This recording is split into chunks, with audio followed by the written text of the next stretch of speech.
We're gonna take a minute and gonna make this little first part anyway. Pretty much just a little sit down and talk. I know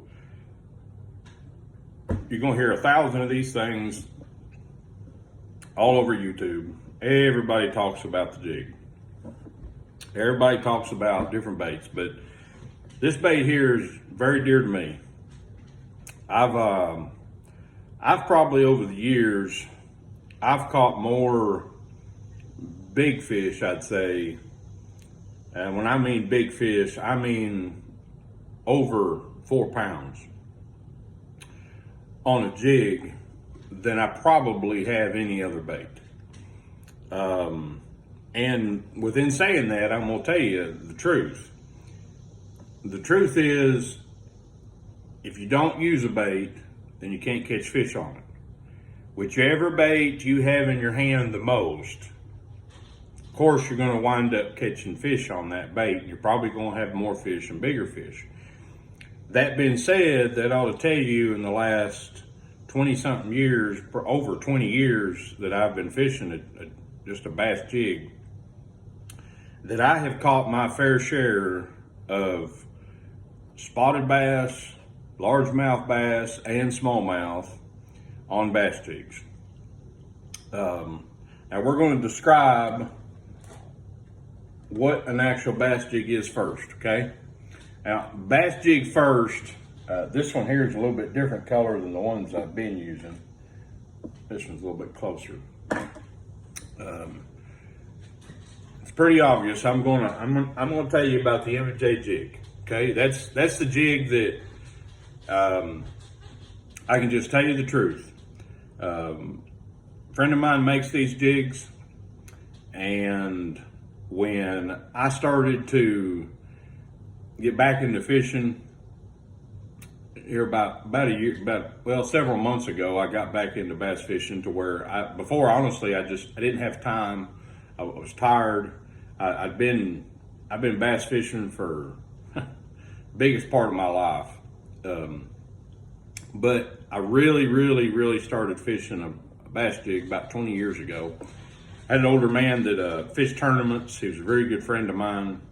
He's the one that pretty much started talking to me about a jig. You needed to go buy a jig and need to try it, because he'd fished tournaments and he'd had a lot of success with it over years. And I told him I'd fished a jig here and there. He's like, well, he said, have you ever tried working it like this? And he kind of gave me some tips on how to hop and how to do different things. And I was like, no, I haven't tried that. And he's like, I'll be honest with you, until you ever, and it was very good advice, he said, until you ever actually go and take nothing but the jigs with you, then you're really not going to understand and see the benefit of throwing a jig until you actually use it. So that's what I did for a while.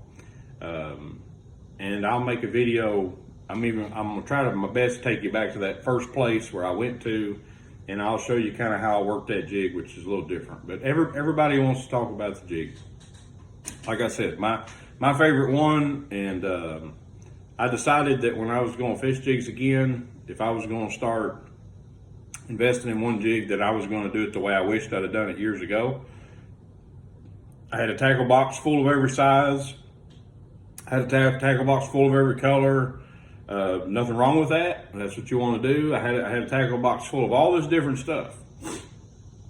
But the truth is, what I needed to do and what I should have done years ago, and finally I started getting to it, but then by then I'd accumulated a lot of tackle.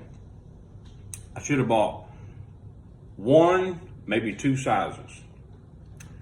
I should have bought a handful of colors based on what I was trying to imitate. And I should have just kept enough of them, because I'm going to tell you the truth. I mean, you're going to drag these around, you're going to hang them up, you're going to do different things with them, so you're going to need 4 or 5 of them with you when you decide to go bass fishing. A bass jig is pretty much a piece of lead, okay, and they're all shaped different, all of them have different heads. This one here has more of a tendency to stand up. You can see that sitting right up in my hand. I'm not holding it up. I'm not doing anything. Now, if I put a plastic on it, of course, it's going to roll down. But that design right there is made to stand up. Like I said, a good friend of mine makes these. They're very well put together. There's a lot of detail put into this little jig. Okay, you can tell by the color schemes. You can tell by this style here is called a finesse jig because it's got this little the way it's cupped. You can see this right here. Let me pick another one up here to give you an idea. See how that design right there? If you look at that, the way that it's shaped, that kind of looks like the tail of a crawdad. Go down the sides and it kind of flares out, kind of looks like the legs, and then there you've got the little pinchers. So if you place that in the water, and I've got a little video I'll attach to here with this exact jig, I'll show you kind of how it looks just like crawdad in the water. One of the other important things about this jig, this little hook right here, it's not a big wire hook. This is a little Mustache Hook, and I tell you, most of your finesse jigs are. That lighter wire hook is easier to drive the hook in. Usually I use 20-pound line. That's what I've been using the last couple of times out. But the last trip I went on, I thought, you know what? I fished these jigs a lot in deeper water. They'd be a lot easier if I could switch it around and use this 15-pound Seaguar line. This is what I've gone back to. Okay, just red label 15-pound. Everybody talks about it. Fluorocarbon. You can feel it. We'll go into that more in detail later. Right now, let's try to focus and not get distracted. Let's stay on this jig. That right there, see if I can get it. See that little keeper right there? That little keeper is bigger than a lot of them have. Why? So that when you thread something on there, it stays on there. This right here, very good example. Little zoom speed crawl. It's threaded on there. I can pull on it a little bit. It's not going to come off. I've got one right here with a little twin tail grub on it. I've fished one just like this. It's still on my rod. I'll show you here just a second, so you can see. Look, I mean, it's just the truth. This one right here is on this rod. Honestly, I can't tell you how many bass I've already caught on it. I can tell you that for the last 3 times that I've been bass fishing, I've used this setup right here. I've used this same little jig with the little twin tail, and I've caught fish on it every time I've been out. I'll even tell you a heartbreaking story, which everybody talks about it. I lost one probably about 5-6 pounds the other day, just dragging it on the bottom. One hit it, he grabbed it. I didn't realize it was even on there. I started reeling up. Wasn't the jig's fault, it was my fault. Came up right beside my kayak and pretty much spit my jig right back at me. Like I said, it wasn't my fault. I've caught several fish since then. So what's the big deal about a jig? Well, the big jig, the jig for some reason, it attracts a lot of bites, but it also attracts big bites. There's days that you can use different trailers. There's days that I've caught, not on this M&J's jig specifically, but I've used bass jigs before, and by changing the trailers on the back of them, like there's a swim bait trailer, I've caught several fish on it. But I've put just a little grub, and I didn't put one on the back here, but I've put like a regular grub, and you can do it with this little speed crawl, same thing. Just a little zoom speed crawl threaded on there. You can throw it out and reel it back to you kind of like a spinner bait. Coming through that grass, coming through those things, this right here, guys, has replaced my crankbait a lot of days. Why? Because now I've got, a lot of times I'm in a kayak, a lot of days you're throwing that crankbait and you're thinking, man, it's going to get hung up in grass. It's every time I'm smacking that grass off. Start throwing you a jig, a bass jig, and putting some type of little swimming trailer on the back of it. Throw it out, start swimming it to you. Tell you what happened to me one day. We were fishing at a pretty big lake where I live, and I was throwing a trailer, and it was a lot similar to that Zoom trailer right there, that speed crawl, and I was reeling it back to me. And when I was reeling it back to me, largemouth, big old smallmouth came out, grabbed it, and pulled it back, and I wound up getting that smallmouth in the boat. It was about 2 pounds. But I realized, boy, they like that thing swimming. And then I started looking online, and I started seeing videos of people talking about, what about that? They like that thing swimming. So what did I start doing? I did every bass fisherman's probably biggest obsession. I bought another rod, bought another reel, exactly like the one I had. And now I had 2 setups and I had 2 jigs on it. On one of the jigs, I had one with a slower trailer or something like this to where I can just hop and look like a little crawdad.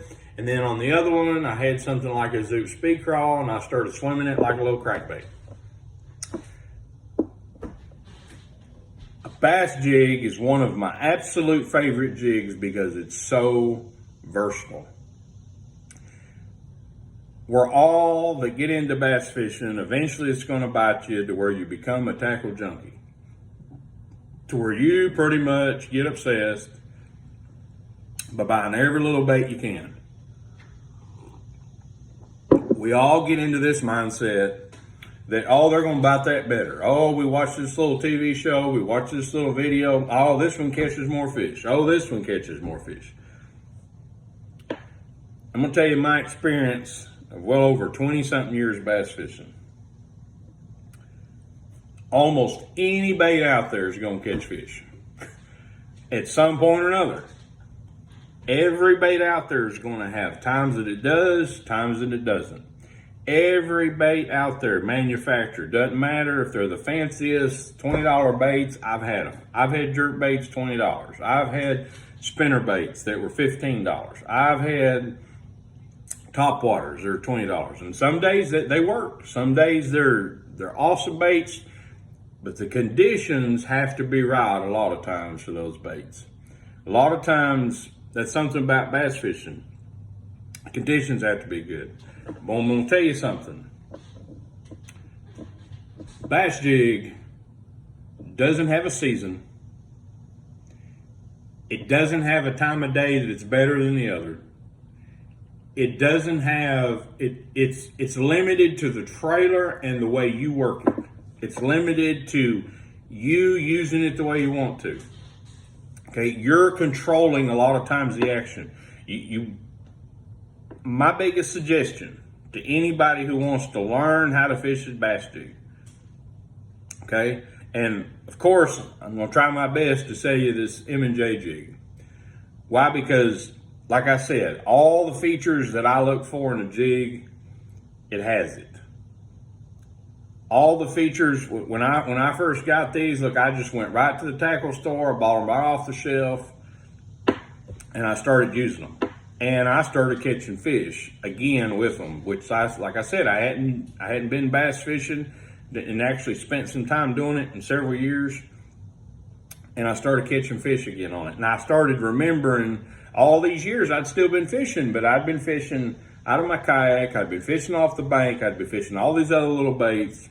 I'd gotten away from bait casters. I went strictly to spinning stuff. And then I remembered the one bait that I probably did the best of all these years was my jig. The Bass Jig, I missed it.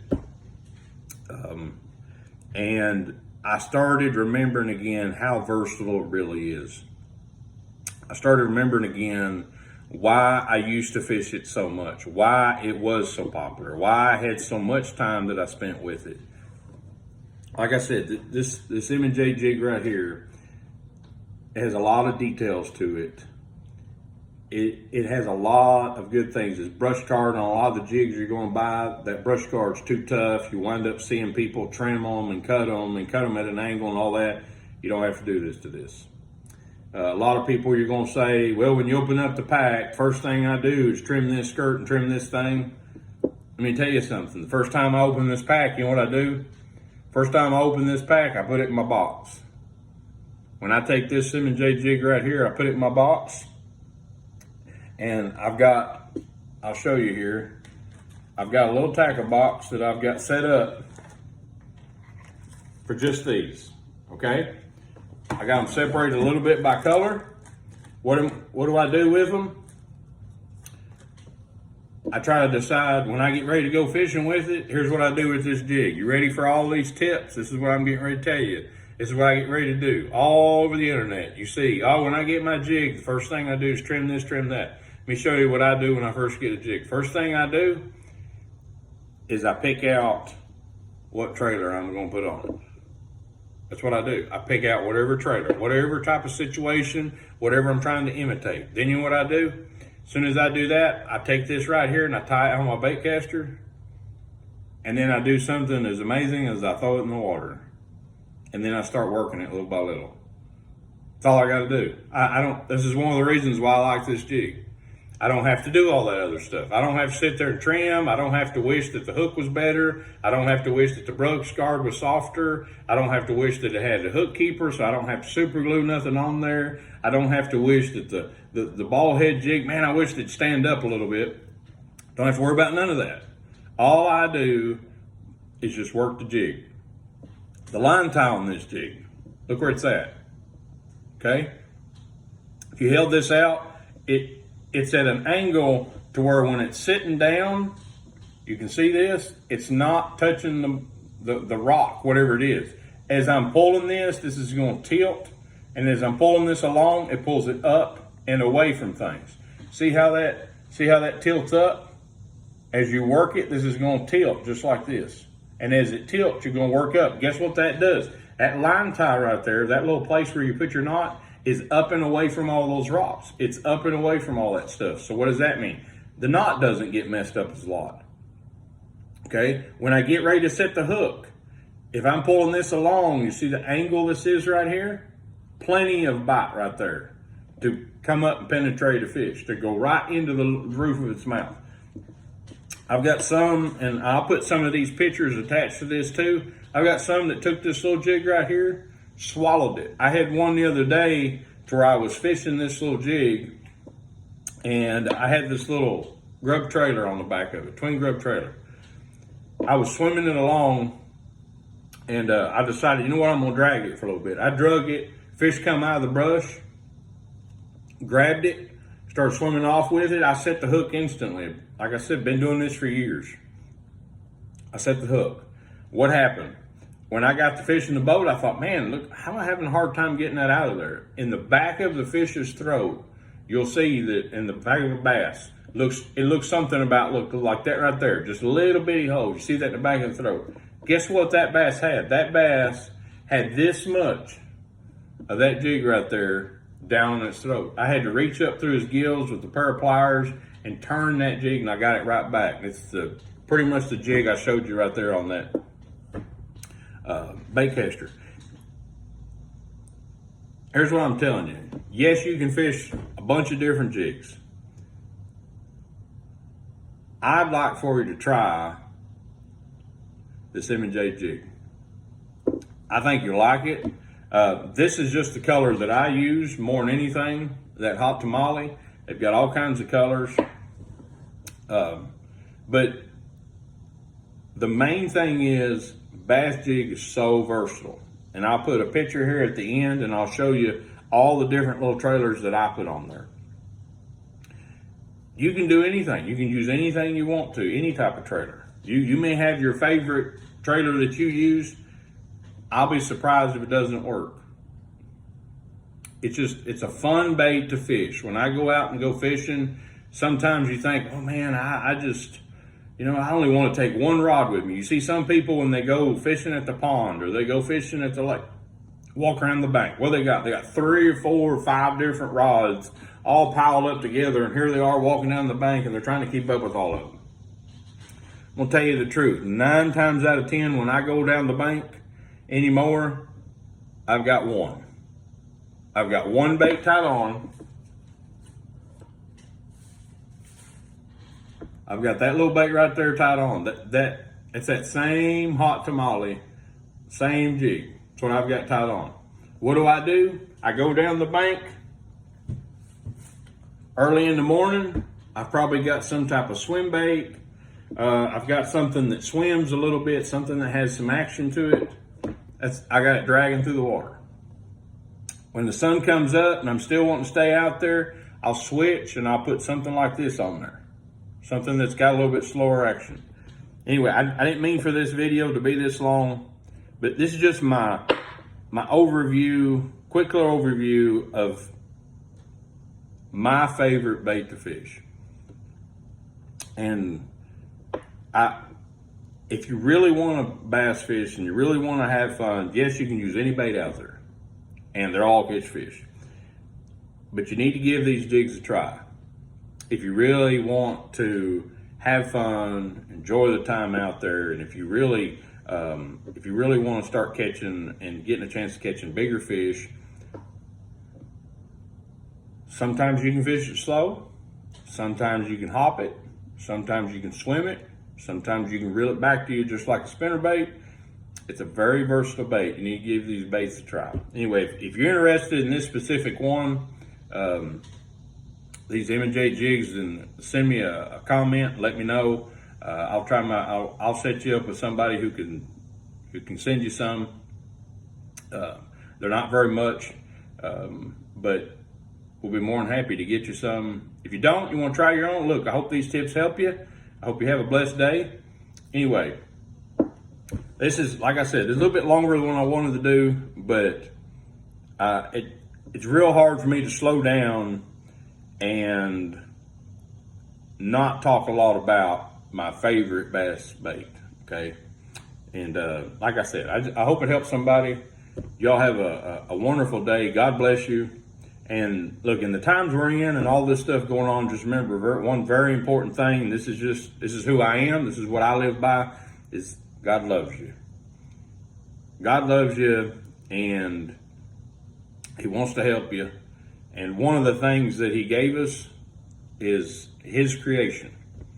And when you're out there in His creation and you're looking around and just look at all the different things that He's made, and He's made for us to enjoy, and He's made for us to just be in awe of how amazing God really is. Anyway, God bless you all. You have a wonderful day.